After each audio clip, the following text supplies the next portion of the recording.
Hey guys, Blake here with another video. Today we're going to do something a little bit different. I've been looking up Wabi Kusa a lot, so we're going to make one of those today. So I might overlay, some pictures now.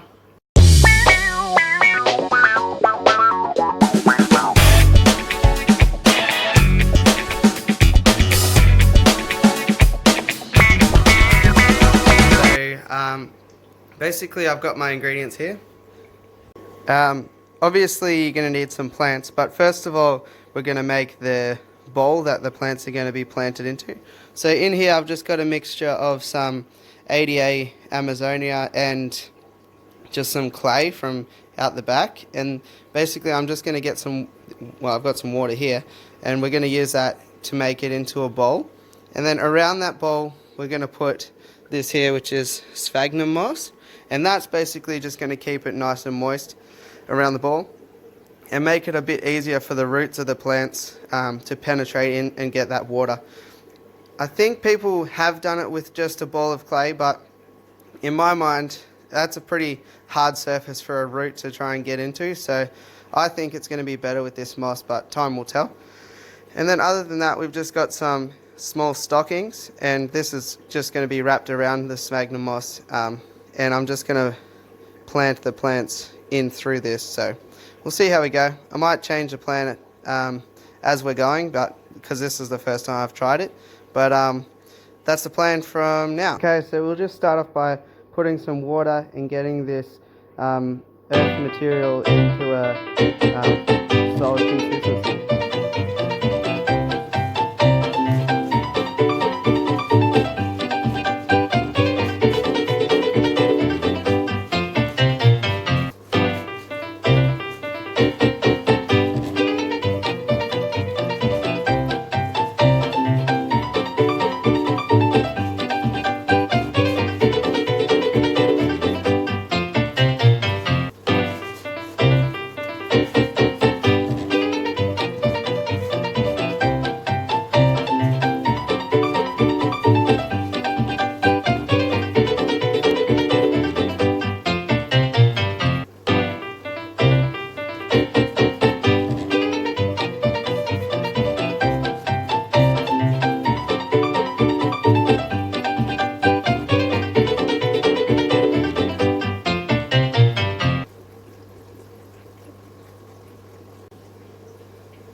Okay, now that we've got the ball formed, we're going to get some of this sphagnum moss here. Now, I actually think I added too much water because the ball's like quite wet, so I think this will help actually to dry it out as well. But basically what I want to do is just surround the bowl with this moss. So you can see it's sort of like a fibrous material, like it's obviously moss that's dried out, so I think this should absorb a fair bit of moisture, and really that's what it's there for, is to continue to keep moisture at the roots of the plants.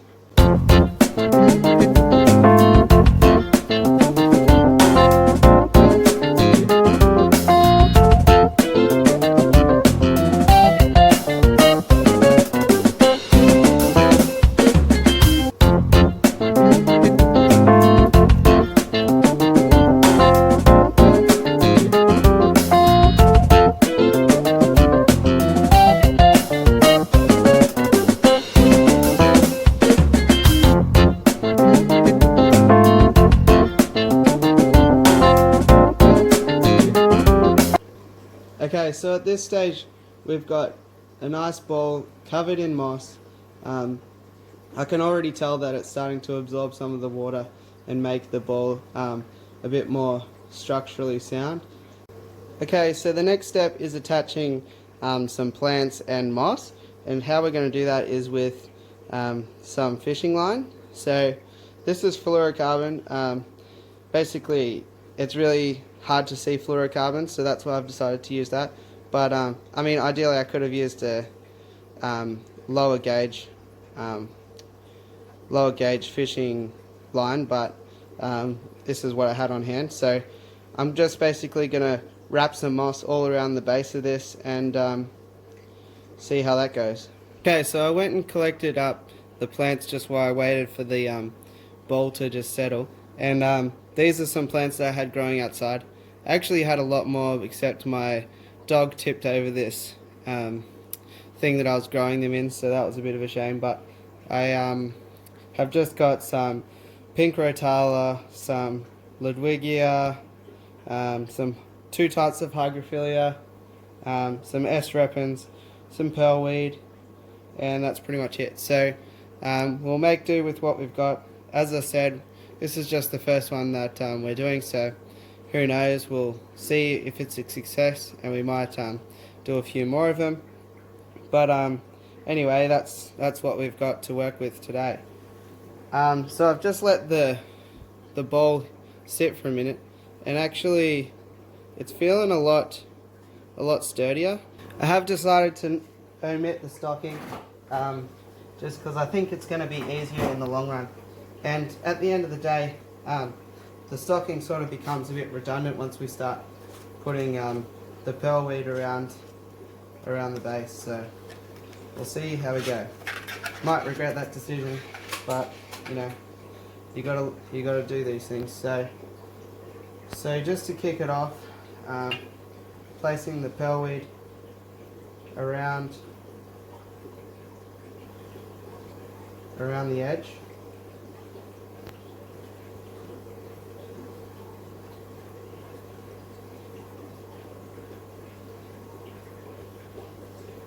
And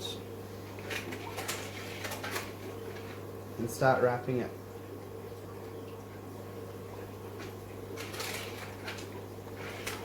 So I've tried to get the longest strands of pearlweed that I can at the moment, just because then obviously less is going to fall off and it's going to make it easier to wrap. This is not going too bad at the moment actually, so we'll just get a bit more and we'll put it on this side. Just like that.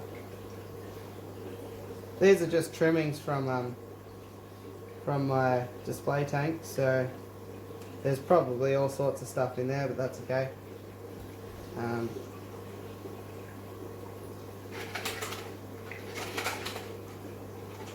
The hopes is that it will you know, grow in over time, so hopefully it can spread out around the rest of this Wabi Kusa.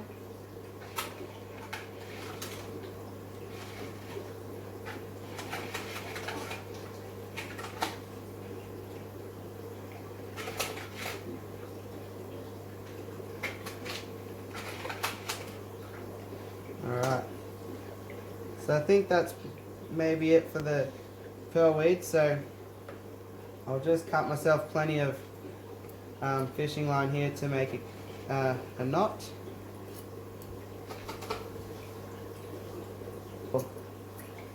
Extra bit there, so this is how it's looking so far. Not too bad actually, it's pretty good. So now I'll get my tweezers and we'll start poking the plants into the top of it. I think I'm going to make this pink rotala the feature. So what you do there, I guess, is I'm just going to poke a hole just like this, and then grab the piece, as much roots as I can. Just stick it straight in there, hold it, and there we go. Overall, this has been a lot easier than I was expecting. I thought I'd be battling with this, and I thought it would be really hard to poke these plants in, so definitely recommend you give it a go so far. Obviously all the plants might die tomorrow, so I might change my mind on that, but so far so good. Here's this is a Ludwigia, so this is a big bunch, so I'll probably put this on the top as well. Probably makes sense. So I had a look at this to see if I should split it, but it's it's all off the one root system and I don't want to damage that. You sort of want to minimize the amount of damage you can do to the plants, so I'm just going to try and plant it as it is. So this might look good off to the side like that, so once again, poke a hole, grab my tweezers,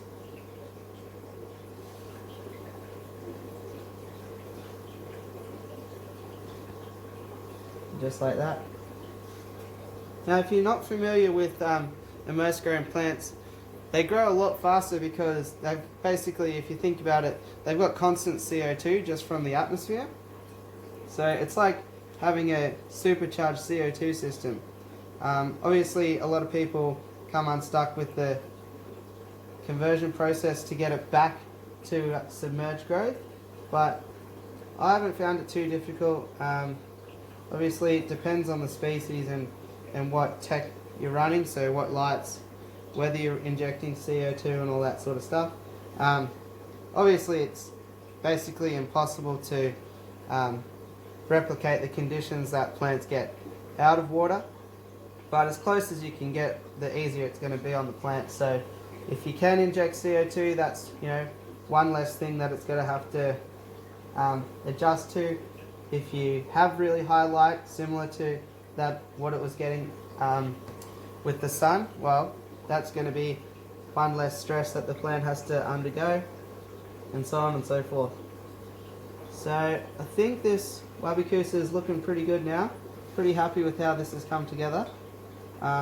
Obviously it's the first go, it's a bit all over the shop, but I'm pretty okay with that for now. I'm excited to see how it grows in. So that's how you make a Wabi Kusa. Now to keep it alive, basically I just keep some water in this shallow dish.